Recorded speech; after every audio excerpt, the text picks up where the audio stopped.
السلام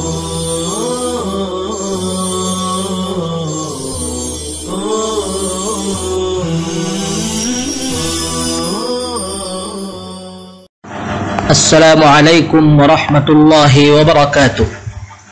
سامعین حضرات، جمعہ یکم ربیع الاول 1443 ہجری مطابق 8 اکتوبر 2021 کے عربی خطبے کا اردو ترجمہ پیش خدمت ہے۔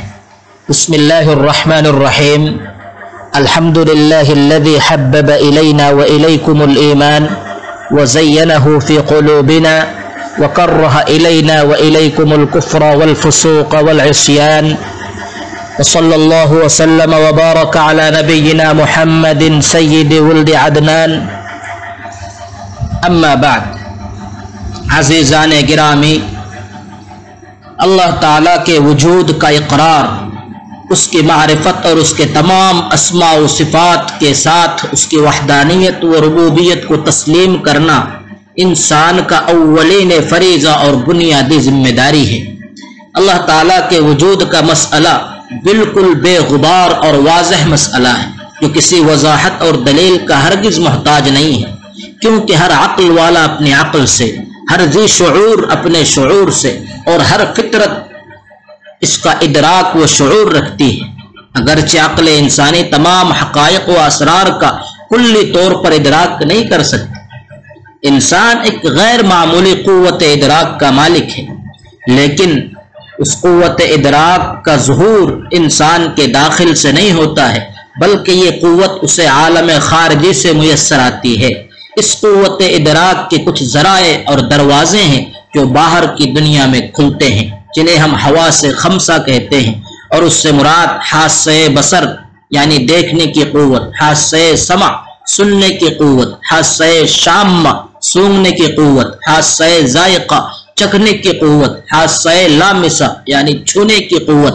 نیز ان قوتوں کے کچھ دیگر ذرائع ہیں جن سے انسان اثر انداز ہوتا ہے، اور وہ قوت تأثر ہے، جیسے خوشی و ناراضگی، محبت و نفرت، قوت علم یعنی تکلیف محسوس کرنے کی قوت، قوت توازن اور قوت شہوت وغیرہ۔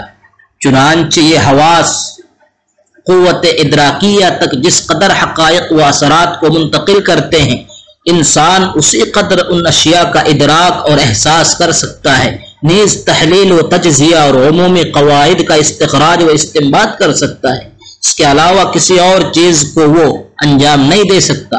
مثال کے طور پر بینائی سے محروم نابینا لوگ کتنے ہی ذہین و فطین کیوں نہ ہو، وہ کسی رنگ کا تصور اور ادراک نہیں کر سکتے۔ ہم کتنی ہی تمثیلات و تشبیہات ان کے سامنے پیش کر دیں، سب بے سود ثابت ہوں گے، کیونکہ انہوں نے آنکھ سے کبھی کسی رنگ کو دیکھا نہیں۔ لہذا اگر آپ کسی نابینا شخص سے کہے کہ سفید، سرخ یا کوئی اور رنگ، تو وہ ہرگز اس کی حقیقت کا ادراک نہیں کر سکے گا۔ اسی طرح مادرزاد بہرے کسی آواز کا تصور اور ادراک نہیں کر سکتے، خواہ وہ کتنے ہی ذہین کیوں نہ ہو۔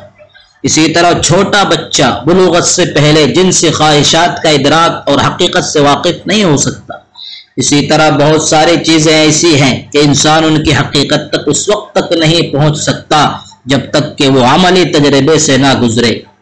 ہمارے یہ حواس ہی وہ ذرائع ہیں جن سے ہم ہمارے سامنے موجود مختلف چیزوں کا ادراک کرتے ہیں، اور یہ کیفیت اور کمیت کے اعتبار سے بہت محدود اور مختصر ہے۔ آج جدید سائنس نے یہ ثابت کر دیا ہے کہ فضا میں بہت سارے ایسے مناظر اور آوازیں ہیں جنہیں ہماری آنکھیں اور کان ادراک نہیں کر پاتے۔ چنانچہ نہ تو ہمیں فضا کے مناظر نظر آتے ہیں اور نہ ہی ہمیں وہ آوازیں سنائی دیتی ہیں، کیونکہ ان کے حجم و معیار اور ہماری آنکھوں کی قوت ادراک و معیار میں موافقت نہیں ہے، بہت بڑا فرق ہے۔ لیکن جدید سائنس نے ایسے آلات ایجاد کر لیے ہیں جن کی مدد سے وہ ان مناظر اور آوازوں کو اس قابل بنا دیتے ہیں اور بنانے پر قادر ہے کہ ہمارے کان و آنکھ ان کا ادراک کر لیتے ہیں۔ معلوم ہوا کہ ہمارے خیالات و تصورات ہمارے حواس کے ادراک کے بقدر محصور و محدود ہیں، چنانچہ ہماری قدرت تخیل کتنی ہی بلند کیوں نہ ہو، ہم بہت ساری چیزوں کی حقیقت تک نہیں پہنچ سکتے، نیز بہت ساری چیزیں ہماری زندگی میں ایسی ہیں کہ ہم ان پر مضبوط یقین رکھتے ہیں، حالانکہ وہ چیزیں براہ راست ہمارے حواس کے ادراک سے ماوراء ہیں، مگر ہم انہیں عقلی طور پر مان لیتے ہیں۔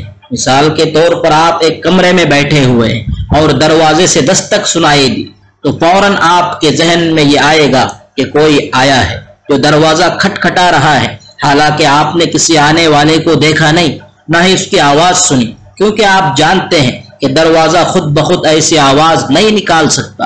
اسی طرح جب ہماری عقل اس قدر محدود اور عاجز ہے کہ اپنے ارد گرد کی بہت ساری چیزوں کے کلی احاطے اور ادراک سے قاصر ہے، تو جو چیزیں ہماری نظروں سے اوجھل ہے ان کا ادراک اور احاطہ کیسے ممکن ہو سکتا ہے، اور محدود عقل لامحدود ذات خالق کائنات کا کیسے ادراک کر سکتی ہے؟ خلاصہ گفتگو یہ ہے کہ ہمارے حواس جو ہمارے لیے حصول علم کے ذرائع و آلات ہیں بہت محدود ہیں، وہ ہر موجود کے ادراک سے قاصر ہے۔ ہماری قدرت تخیل بھی بہت محدود ہے، اس کی پہنچ وہیں تک ہے جہاں تک حواس کی پہنچ ہے۔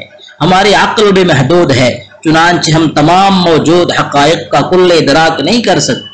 یہ الگ بات ہے کہ ہم عقلی طور پر ان حقائق کو تسلیم کرنے پر مجبور ہیں۔ بزرگان محترم، باری تعالیٰ کے وجود پر علمی اور عقلی ہر اعتبار سے سب سے مضبوط دلیل انسان کی فطرت ہے۔ فطرت ہی وہ چیز ہے جس پر تمام انسانی آگاہی و معرفت کی بنیاد ہے، اور ان میں سر فہرست معرفت باری تعالیٰ ہے۔ ہر مخلوق اپنی فطرت سے توحید کی گواہی دیتی ہے۔ اللہ تعالیٰ کا فرمان ہے فَأَقِمْ وَجْهَكَ لِلدِّينِ حَنِيفًا فِطْرَةَ اللَّهِ الَّتِي فَطَرَ النَّاسَ عَلَيْهَا لَا تَبْدِيلَ لِخَلْقِ اللَّهِ ذَلِكَ الدِّينُ الْقَيِّمُ وَلَكِنَّ أَكْثَرَ النَّاسِ لَا يَعْلَمُونَ۔ تم ایک طرف ہو کر دین خدا کے رستے پر سیدھا منہ کیے چلے جاؤ، اور خدا کی فطرت کو جس پر اس نے لوگوں کو پیدا کیا ہے اختیار کیے رہو۔ خدا کی بنائی ہوئی فطرت میں تغیر و تبدل نہیں ہو سکتا۔ یہی سیدھا دین ہے، لیکن اکثر لوگ نہیں جانتے۔ اللہ تعالی ہمیں عقائد میں مضبوطی اور عمل میں پختگی عطا فرمائے۔ صلی اللہ وسلم وبارک علی نبینا محمد وآلہ وصحبہ اجمعین۔